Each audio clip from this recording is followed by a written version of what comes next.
Yo, magandang gabi. Kain tayo ng hapunan. Ng gabihan pala. Kasi ka-out ko lang sa trabaho eh. Ito, ulam natin. Tuyo at saka langgunisa. Yan, nadugo ka mo. Isa ka na iwa. Tuyo at saka langgunisa at saka itlog na may swatangon. Nadugo ka mo pa. Harap po.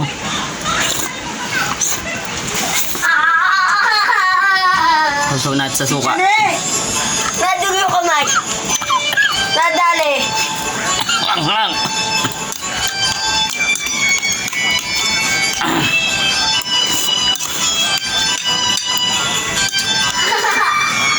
Hindi na umalis lang ako Oh.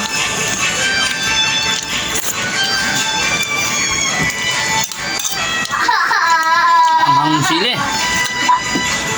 Sili ano ba yan? Naiwa yung kamay. Ngayon naman. Ito na kaya ginagantihan ng kapatid niya. Naiwa mo yung kamay.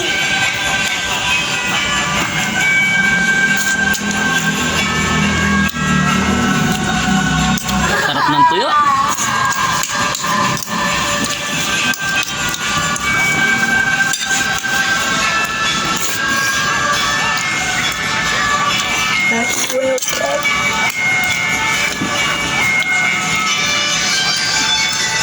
Aha.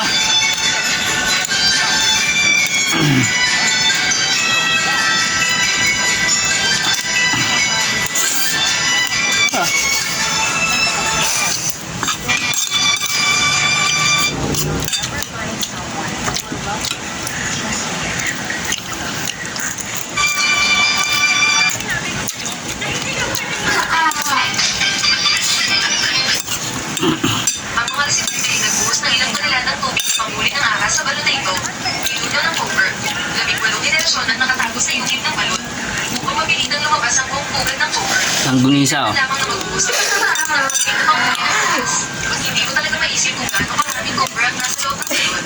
At ang tubig na iniipon ng mga lokal na residente ay nagkakaroon sa ahas na ito. Ang tubig ng cover ay naroon na kumakain, umiinom. Naiwa nga yung kamay.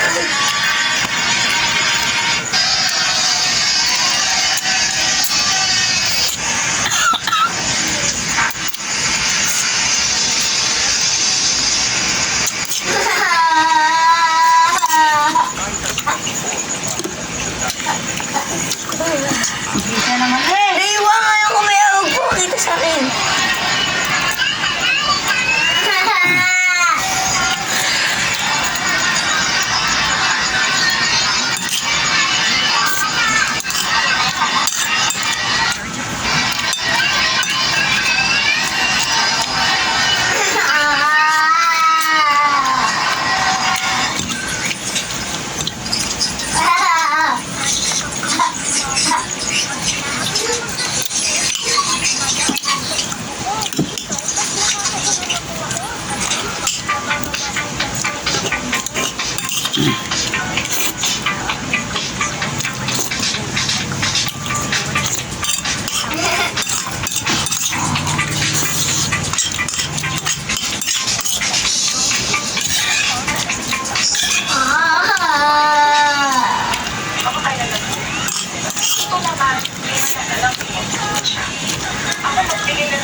Patingin na kamay.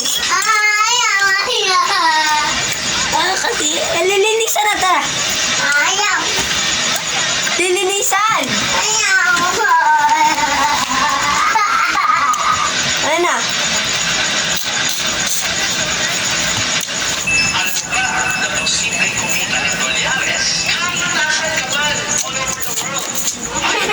Ako nga pala si Sir John Carlos Ninyo, sinagurian na #1 successful media campaigns by the Philippine Daily Inquirer and Innovation. And for the past 3 years, para sa naman na ay magalingan sa pag-usapa sa karawang ito. Tara, lilinisan.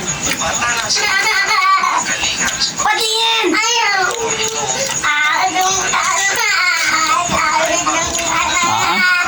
Ayaw mo, pati nakawait ang muna, may hiwas, may ano, dugo sa hita.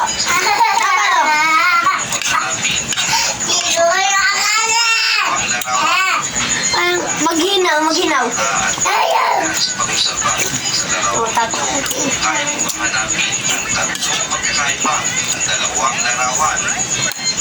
Patalasan ng mata at pagalingan sa pag-usapa. Sa larawang ito, kaya mo bang hanapin ang tatlong pagkakaiba? Kakawas lang natin, galing tayo sa trabaho, alas 8 tayo. Pagod. Patalasan ng mata